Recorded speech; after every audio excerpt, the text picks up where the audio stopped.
find vintage when you're out doing this. This takes a lot of knowledge, and it takes a lot of kind of trial and error. It's great that if any of you are interested in it, that you have the textile background. You've taken Dr. Welter's and Dr. O's classes on history of dress. You're going to know construction, you're going to know style details, things like that to look for when you're out thrifting or you're at estate sales and whatnot. So like I said, labels. Labels are the first thing that I look at when I go out, especially in thrift stores because you're just going through racks and racks and racks of clothing. I stand and I flip through and I look at the label. And especially when I'm looking for men's shirts, which is something I do surprisingly well with, the label is one of the first thing that pops out. You can usually tell the label will oftentimes on old garments be stitched rather than printed. If you look closely enough, you can tell whether or not it's been printed with a digital printer or if it's an old one. A lot of times old labels will be in script rather than print. So there's a lot of just little kind of details on labels that'll help you, and also designer labels you're looking for too. I'll show you guys a picture later of a Dior dress that I thrifted for $12 from Savers and sold for several $100s on Etsy. So there are those things out there. I find them all the time, so pay attention. Design details are another thing. Like I said, pointed collars, looking at different types of closures, sleeve styles, etc. Like I said, this is all stuff that you guys probably know if you've taken any of the history of dress classes. You also become very familiar with materials, which I know you all had to take TMD, what is it, 103, the very first class, and you do that big materials book. So gabardines, polyester, suede, looking for beading on old things too. These are all really, really good ways to tell if something is vintage or not. Prints are another great way to spot things, especially when you're going through racks in the thrift stores. Looking for 40s florals, 60s Indian-inspired stuff, deco geometrics. You get to the point where I do this, and I know some of the people that I've trained to do this too, I will just walk along the racks and I'll stop, and it'll pop out at you, and you'll just start to see these things all the time. Another important thing to know is you have to have knowledge of dress revivals. There are a lot of garments from the 80s that look like they're from the 40s. There's a lot of stuff from the 90s that was inspired by 70s, kind of romantic period stuff.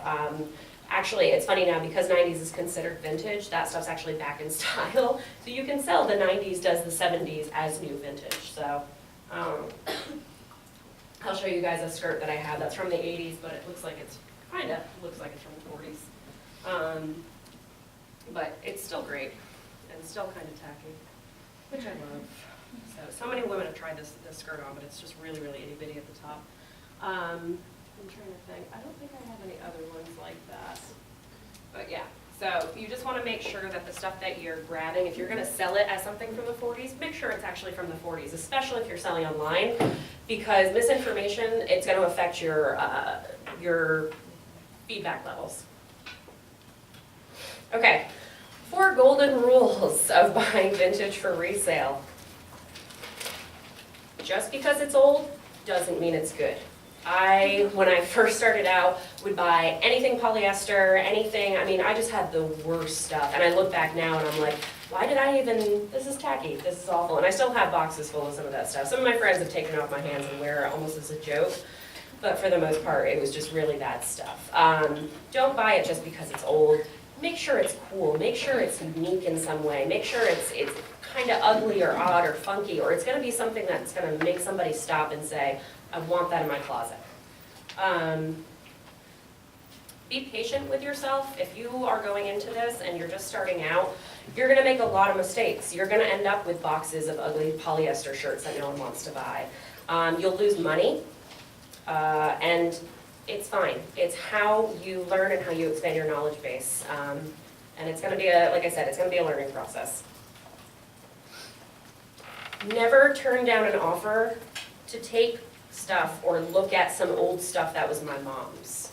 Just because a person doesn't look like they know anything about vintage doesn't mean that they don't have really good stuff. I'm not saying some guy comes up to you from the street and says, hey, I hear you sell old things, come to my basement. Like, don't do that. But if somebody comes in, not everybody, you never judge people by the way they look, because we have had some tiny ladies and, white sneakers and shorts, and it was just a bad look, come into the store and say, I hear you buy old things, and your first reaction is be like, you're not gonna have anything I want, lady. And then they come out with these gorgeous 20s, flapper dresses or something like that. So just take it. If you need to, you can always donate it and get rid of it, but never pass up on an offer to go in and look at something, because it could be a jackpot opportunity.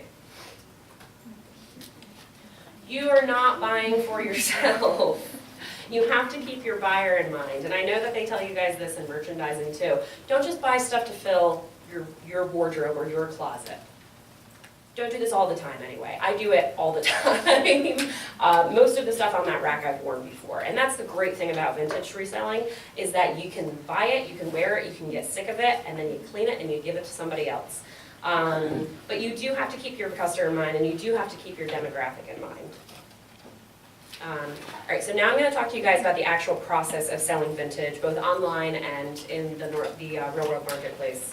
And I've done both of them. Lately, and I apologize in advance, my Etsy shop's looking very empty right now. I have been selling primarily in person lately, and I just moved, so stuff is in boxes, and I haven't set up my, my photo area yet, but the big questions before you decide to do this, and as you're setting up your shop, is what kind of vintage dealer do you want to be? Do you want to do just stuff from the 20s? Do you want to do kitsch? Do you want to do modern hipster? Do you want to do only Southwestern stuff? I mean, there are so many specific shops on Etsy, and you can kind of do anything you want, and you're going to find a buyer for it. That's the great thing about selling online, is it's such a broad audience, you're going to hit home with somebody. So you have to decide what kind of vintage dealer you want to be.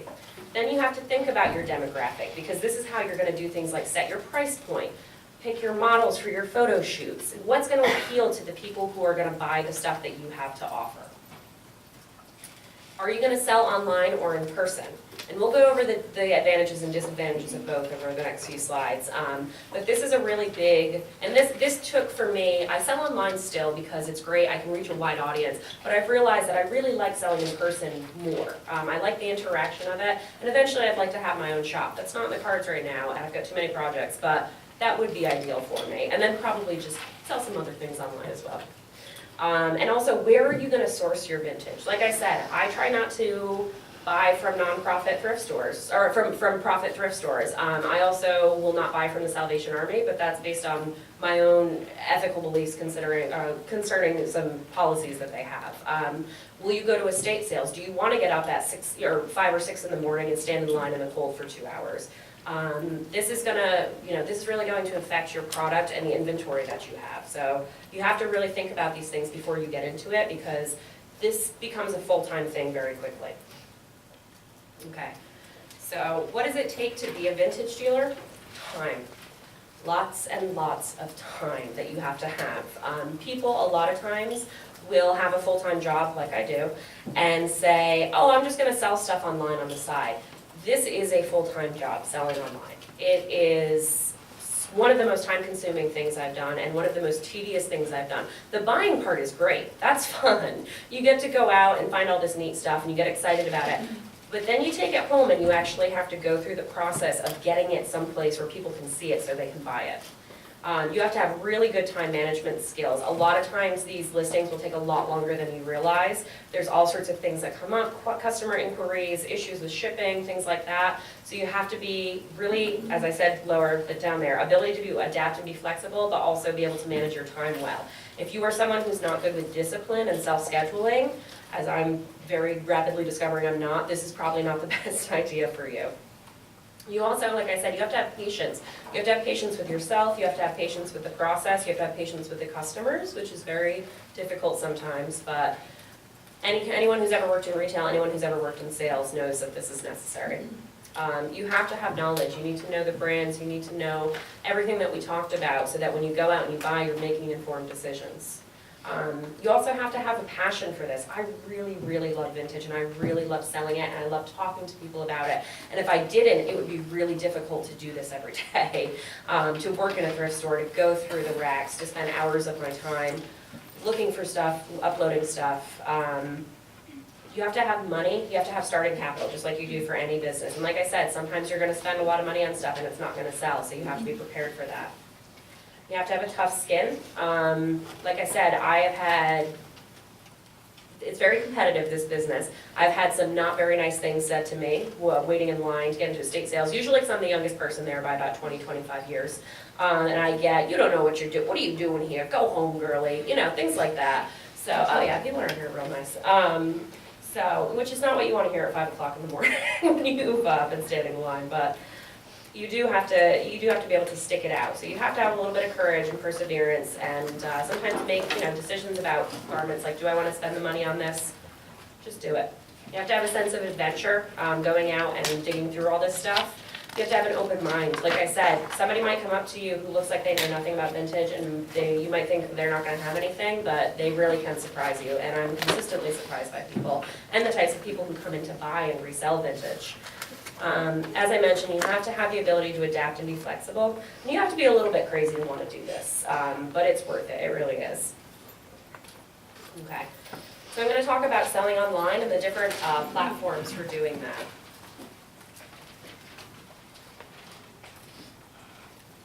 So the big ones are Etsy, eBay, and Store Envy. Store Envy is the newest of these. eBay is obviously the oldest. Etsy is the most popular for selling vintage. The only two things that you can sell on Etsy, excuse me, the only three things you can sell on Etsy are homemade items, items to make those homemade items, and vintage. Those are the only three things that are allowed on Etsy. So Etsy's become incredibly popular for vintage buyers and sellers. Etsy also has a very specific clientele. They're generally very design-minded, aesthetic-minded people. They're generally a very creative bunch, and you can tell this when you go on Etsy and you look at the shops. People are very concerned with the photos, the way that they lay it out. Etsy itself has a very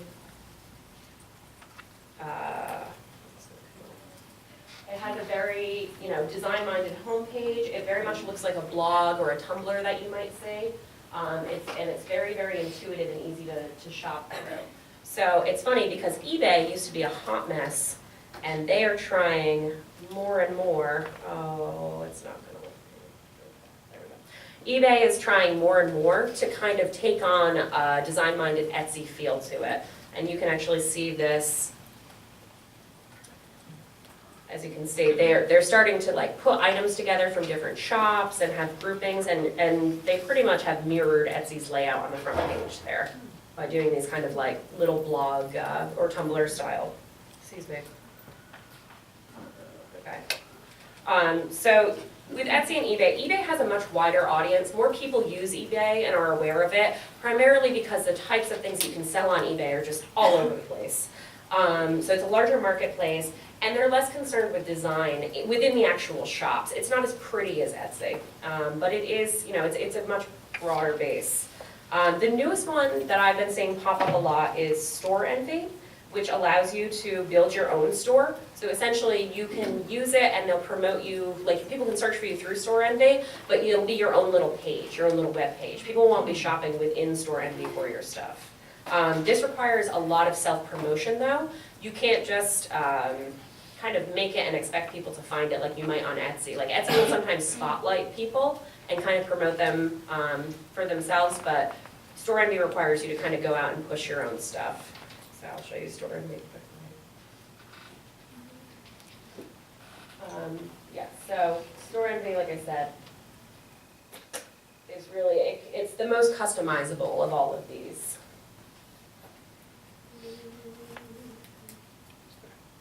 Okay. Also, social media allows for selling and promotion across all the different platforms. I've actually sold a lot of stuff just by posting photos of it on Facebook and saying, hey, this is going to be up in the Etsy shop soon.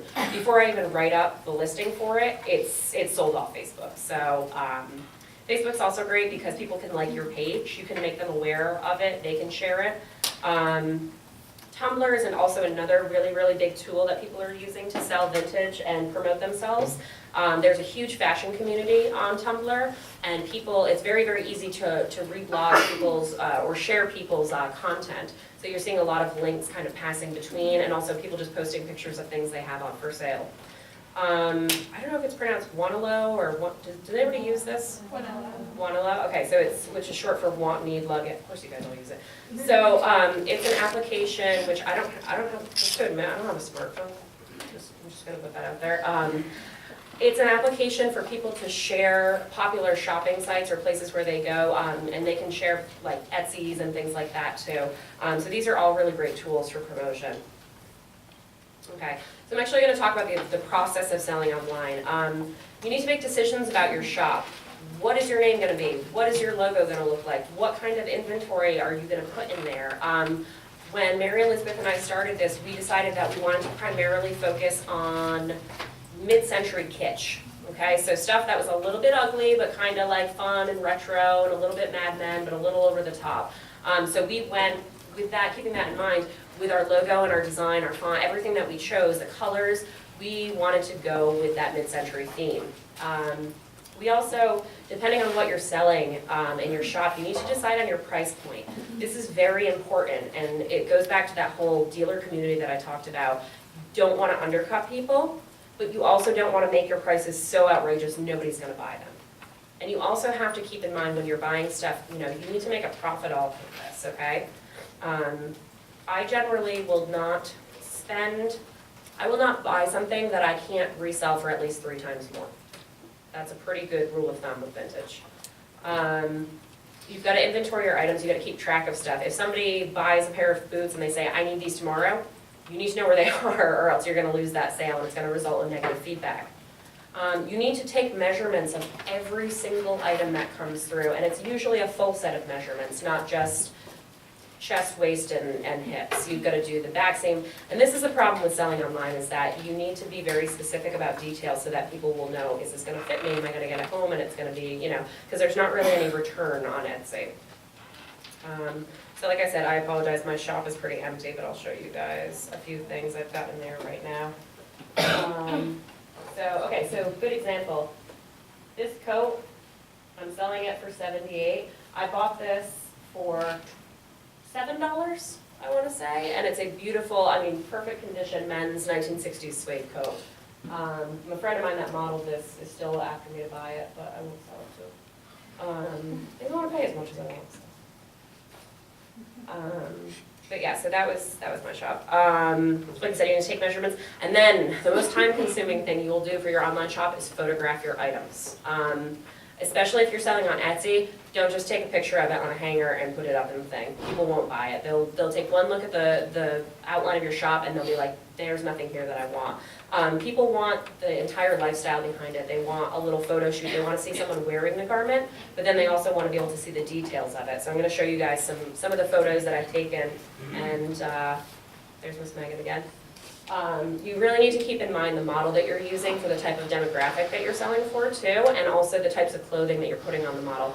Megan has a really, really awesome retro look, so I put her in stuff primarily from the 40s through the 60s. It's my parents' basement. They have like the perfect basement set up for that. Look at that carpet. Isn't that great? Yeah. Oh yeah. I had a bar in my room growing up. That was interesting. So you want to create kind of like a mood around this stuff. You want people to think about, who am I going to be if I wear this item? Because that's one of the great things about vintage, and that's one of the reasons people buy it, is for that history and that story and that lifestyle. My friend Steph is very, kind of dark and vampy looking, so I put her in more of the mostly black stuff from the 80s and the late 70s, kind of that like metal hippie type period. And like I said, we always, lighting's important, it's kind of gloomy but kind of cool, you get the idea. And then this is my friend Lee Berman, who's just a big retro nerd, and he looks great in men's stuff from the 50s and 60s. There's that coat, I won't sell him. But you also need to have detailed shots of just the garment themselves, okay? So that people can imagine what it's going to look like on them, but also to see what the garment is itself. Label shots are very, very important. People always want to see labels. Detail shots are very important. These are usually best to take in bright light outside in the sunlight, which in Rhode Island is a serious problem. You have very little time to generally take these, especially this time of year. But close-ups are great. Those are those boots I got for $1 at the estate sale, which is why I'm saying don't discount estate sales, because those are really great boots. You know, both of these necklaces, I posted the pictures on Facebook and they sold within the first 10 minutes, so. So the other part of selling online is it's a long, tedious process. Writing copy takes forever. It's the second most time-consuming step after taking photos. You also need to, especially on Etsy, actually tag all of your items, which Etsy will allow you to tag up to 4 in 2 different categories. So you can tag the materials that are used. So you can be like polyester,